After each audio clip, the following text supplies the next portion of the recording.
All right, good people. It's your boy, the controversial counselor, David Lorenzo Glover, here to finally not close it out, but tribute part three to our loved one, our soldier that we lost, our fellow alumni at Niagara University, um, Eric Miller. So I had did part one and part two earlier in the week, and I found out his passing last Saturday, almost approaching a week. So I did part one and part two. Took a couple days off, but I wanted to finish off what I started. And due to storage space, because I do, weekly podcasts and download videos, shorts and stuff. So I guess my phone ran out of storage. Actually, I ran out of storage here in my little studio platform, StreamYard. Um, so, and I added more on just to complete this because I'm one. Once I start something, I like to complete it. So I left off talking about. Well, let me give a recap of some of the talking points. I talked about my connection with E at Now University, um, when he was refereeing, the conflict that we had, him obtaining calling cards, because I said he was a resourceful individual. So he was sort of like, I don't know, the handyman, or like whatever he had, he would make it available to us, especially if you were someone he was down with. Um, I talked about his drinks, melon ball, the jungle juice that he whipped up. That his melon ball drink has become a tradition at my sister's big um, celebration next month in September. Her month-long birthday celebration. I talked about a story about him um, not having his driver's license, but he drove very well. But despite it all, he ended up sideswiping back to back cars. I left off talking about him having that uncanny ability to kind of bring perspectives together, or always said he was impartial. So if it was people, because remember, there was only so many of us blacks at Nag University, so we was separated by certain cliques. You had the basketball team; they rolled together. They rolled together. The blacks. You had the Sigmas, the Sigma Doves. Um, I had my crew of people. You had people that was like in the theater arts, drama type. So you had different cliques. So the ones that connected, we connected and we spent our time together on a daily basis, whether it was in the student union, playing basketball, intramural games, hanging out on the weekends, taking class together. We had a close knit kind of family. And of course, you have family. 4 years, 4.5 years, you're going to have conflict. E was always the type that was like a peacemaker. But then again, he instigated a couple things too. Probably me and him both were big instigators who like to stir the pot. And maybe that's why we got along after our conflict with him calling me for fouls or targeting me in basketball. Well, I already spoke on that. But, anyways, I mentioned that he worked work study in Clay Hall. Um, and that's where my grandmother worked, and she retired from Niagara University. And going to Niagara University was my only option. Um, Unfortunately, I never spread my wings and applied anywhere else. Once, I knew that college and would go up there. The Buffalo Bills used to have their training camp up there. I said, that's where I'm going, Niagara University. So I locked in on that. But, anyways, so she worked there, retired from there. Then it was even different periods that my mother worked there, my aunts worked there. So it was one of those things that you have one person work there, you bring your family in, give them opportunity to have employment, make a few dollars, whether it's part time or whatever. So Eric worked closely with my grandmother. And I left off in part two saying that he would say to me, Dave, you blessed. And I said that I was a jerk and I would be like, blessed for what? And then he was like, yo, man, like your grandmother, she loves you, man. Like, you lucky, man. Like a lot of us up here, we go through the struggle, but you always have someone that you can count on. And since she always asking about you. So I guess she would say stuff. You see my boy? And he would be like, yes, I saw I was with Dave last night. Y'all all right? Y'all behaving yourself? He ain't in no trouble or nothing. He like, nah, Dave, good. She's like, okay, because I ain't seen him in a couple days. Now, she wouldn't see me every day because she worked in the cafeteria in the dishwash room. So, but when she did see me, it's like she would be looking out and she can almost sense when I needed something by me just sticking my hands in the dishwash. I guess it's called conveyor. When you go through the line, put your hand in, turn your tray in, and she would know my hands. So when she would do that, she would kind of look up, like, "Hey, boy, how you doing? Come back here for a second." And then she would tell me to come back in the dishwash room, and then she would, give me a few dollars so I can get by, or I can enjoy my time there. Eric knew that, and he always spoke highly of her, and he would tell me, "And she loves you, man." It was like, man, she's a sweet woman.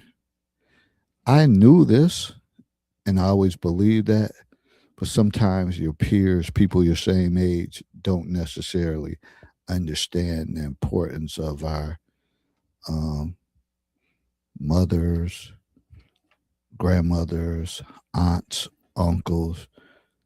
Eric had that ability, and he would let me know. Kind of don't take that for granted. You blessed, and I was blessed. Blessed beyond my means. Never could have made it without my grandmother being a part of that. So I was blessed. Shout out to E for making sure that I never took that for granted. So again, he was always resourceful, always was impartial, but was a critical thinker and kind of aware of wise beyond his years, probably. So, I was very fortunate during that time to have him. And remember, I said resourceful. And also, I got a couple more talking points, then I'm going to, wrap it up. I still got space, but I just want to close it out. Uh, don't want to belabor the point, but, it's not belaboring it because I can go on and speak well about that brother. E. Miller. I remember a time where, you know, every time you did have people. Remember, we didn't know his business, but he knew ours. So I had told him, like, man, I wish I knew how to cook. I wish I knew how to cook. I would just make this young lady dinner. Now, I never really had to cook because growing up, I lived in a household with my mother, single mom of four, and right next door was my grandmother. So between my mother cooking, my grandmother cooking, then my aunts still staying at home, because we had a village, close knit family, and there was no need for me to cook growing up, besides the basic stuff that we would make. So because he was a jack of all trades. He knew how to cook. He knew how to bartend. He played basketball. He played football. He refereed. Mm, I don't want to get back on that one again. Well, he refereed. And he did it all. And he said, Dave, if you want me to, I can prep you and I can show you how to do it. He said, the easiest thing to make is steak and potatoes. And I'm saying, dude, how I'm supposed to make steak? Don't you got to marinate that and all that? He said, I can marinate it for you. Prep. He said, of course, you got to buy the steak, the meal. He said, and you can even host it at my apartment. So I'm buying in. It never took place, but the fact that I was willing to be vulnerable and share that with him, and he was going to take me under his wings to, I guess, prep this steak. He was like, you can't go wrong. He said, you could be sitting there, you could be having a beer, enjoying it. Yeah, you can set your timer and you can make your steak. Then you just have to, whether you're doing baked potatoes or mashed potatoes. And I would just look at him and kind of like grin. Like, yo ass think you got it, all the answers. And he had many of the answers for our time being. He was a wise dude.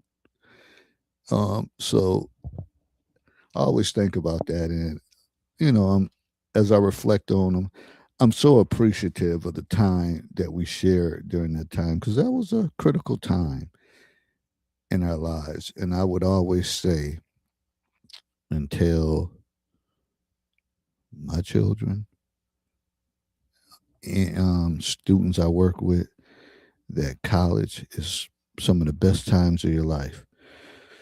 Well, due to social media and how things have changed, that in this day and age, I don't know, I kind of push back on that message because I know that it's a lot of drama with, college campus violence, uh, social media drama, and all that stuff. And sometimes, kids or young people just have to be comfortable in their element. And so I don't really push that environment, because I always say just staying on campus taught you survival skills, how to live, how to function, how to be resourceful, time management. But it's a lot of other distractions now. So if that's what a young person chooses to do, go for it. I support it. If they say, nah, they going another route and they got a serious plan, that's cool too. But during my time, it was nice to have a resourceful brother during that time. Another thing, Eric, oh, and someone else, shout out to T. She's told me, oh, when you do your part 2 or 3, you got to talk about his walk. You knew Eric from a mile away. Like, remember them times when he would disappear and he didn't kiss and tell? Well, when he came back on campus, you look forward to seeing him, but you could spot him a mile away because he would sort of like drag his feet, have his book bag, and then he would make it on campus because, I don't know, it seemed like he stayed on campus his freshman year, then he was off campus the rest of the time. So we would always congregate, meet up at his apartment. But before that, we would think during my freshman year we would hook up in his room. But when he wasn't around, shit, we would ask, "Yo, where E at? Anybody seen E?" And you could spot him a mile away. They're like, "Oh, there you go." And when he would come, people would galvanize and gravitate around him because you knew he had something to say. He was very observant. could talk different subject matters, and you just the day was better when his presence was around. Now the thing is, when we were around and he moved off campus, you always would be like, all right, but didn't really want him walking back to his apartment by himself. So that's why a lot of times we decided that, like, okay, it's more of us. We gonna come to you instead of you being on campus, because you could be in the confines of your home and it's 5 or 6 of us and we can just walk back to campus together. So we, thought about that. But his walk, you would see him coming. You're like, look at E. There go E. And boy, I tell you, I wish I could see that, that walk again, and to know that he was still walking, because he always walked with a purpose and had a destination and did what he had to do.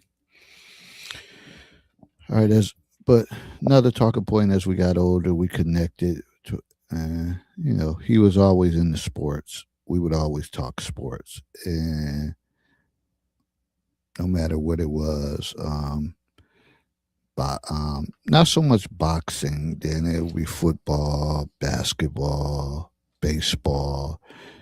We would talk that, but then as we got older, I know I was always into boxing because of my grandfather.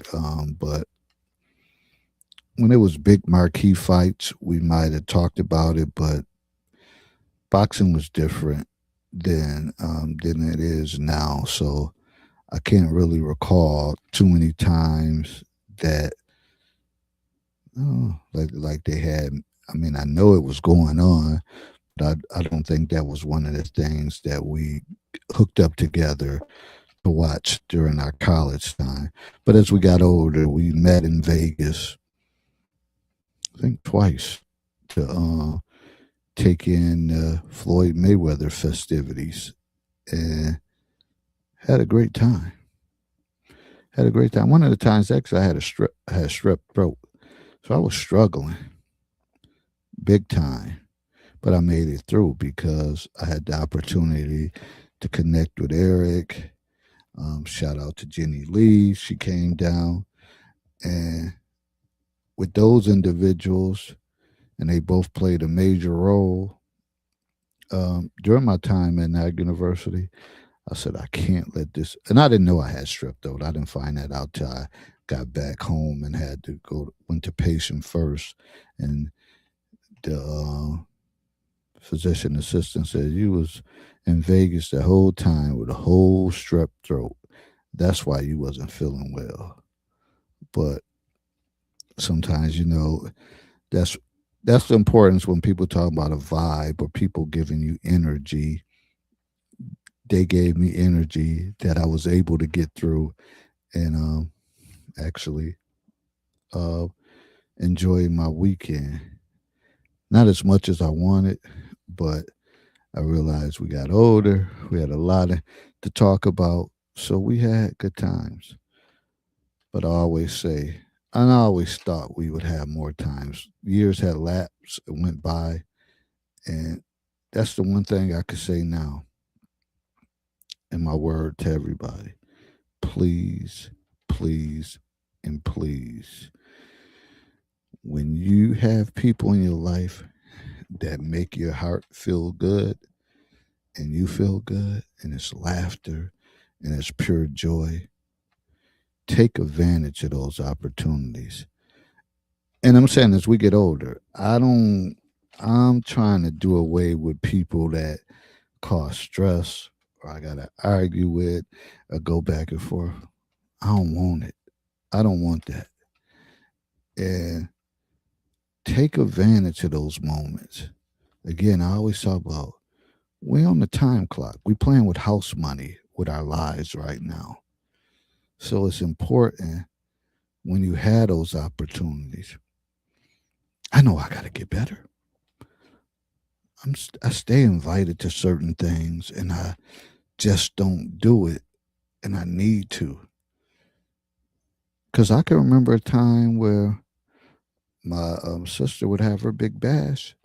I didn't attend every year because it was school had just started. Then I remember one principal had said, family first. Like if you have opportunity and you could be with your family, she'll never stop that. She'll never stop that from happening because when things come up with her family, she wants to be with her family and the school will still be there. And I respect her uh, for that. And then I guess that was around the time also with COVID and we were losing loved ones. So I respect that time. But please, people, take those opportunities to spend time with loved ones during that time. People that make you feel good. I don't care about the folks that you're arguing, going back and forth with, is strife and all that. I ain't about to do it. Not at 56. I'm not about to do it. But take that time because time isn't forever. And as I close out this tribute, I just want to say that, man,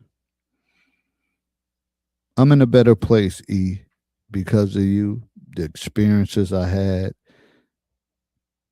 the time we spent will never be forgotten. I truly wish we could have created more moments as adults, but we didn't. I guess you worked a good life. You did what you needed to do. You went to Nye University for criminal justice, took political science class. You talked that talk. You was always, motivated by that subject area. And you went on to put in over 30 years in New York State correctional, uh, doing, probation, becoming a deputy officer, deputy program coordinator, getting people who was, prisoners on track and setting them up with different programs. That was you always being resourceful. Doesn't shock me that you went into that field to help people out because you helped many of us out at our younger age more than you know. Unfortunately, we always end up saying this type of stuff when you're not around. But I know in your spirit, I know you hear me. I know you feel me. And shout out to Dr. Janine, who I've been consulting with back and forth. And she said that Eric always spoke highly of you. And I know he did because he would say certain things. Even we would have our wildest Thursday nights at his apartment, the one thing he would always commend me and he would get on other people's case because he got in your ass when you went right. He would say, no matter what, the rest of y'all bums. The one thing I could say, Dave gonna get up and go to class. He gonna get up and go to class. Yeah, I don't care how much we threw back. I'm gonna get up and go to class. Part of the reason is if I hung out with him on Thursday, my social science classes was Monday, Wednesday, and Friday. I never missed a class in my major. Never was late. Never missed a class because I felt like I would be missing out on something. Yeah, and I had FOMO, fear of missing out. And plus, that was my duty and obligation. And some of that stuff trends in as you get into the workplace. You take on them habits and not wanting to miss out or just want to be there and hold up your end of the bargain. All right. So with that said, I want to close it out. Never the memories I have for E. Always close, near and dear.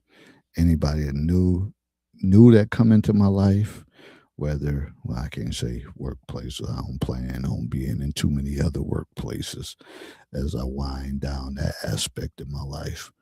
But period. As far as conversations, they gonna know about E. Miller. they gonna know. And remember this, in the words of E. Miller, he ain't never kiss and tell. Some things is just meant for you and you only, and it ain't for everybody business. The more you do that, the more peace you have. And also remember, now, this may be with a double edged sword or kind of hypocritical, but even though if you don't have your license, you can still drive very well. You just don't want to sideswipe any cars along the way. But despite that, I still think he drove very well. Maybe not the vehicle, but he always drove home a point very well. So he's always I'll jump in a vehicle or boat, airplane. If he the pilot, I'll be a passenger because I know that brother always drove a point home very well. With that said, I'm out. Thanks for tuning in, listening to me, and E, the world is a better place for the people that you touched. And I'm regretfully sorry that yours had to end, but never the spirit will always live on in the memories. I will always share and love you, brother, and be well. Continue to be well. You'll always be great, and you will be missed. All right, folks, I'm out. On to the next. Peace.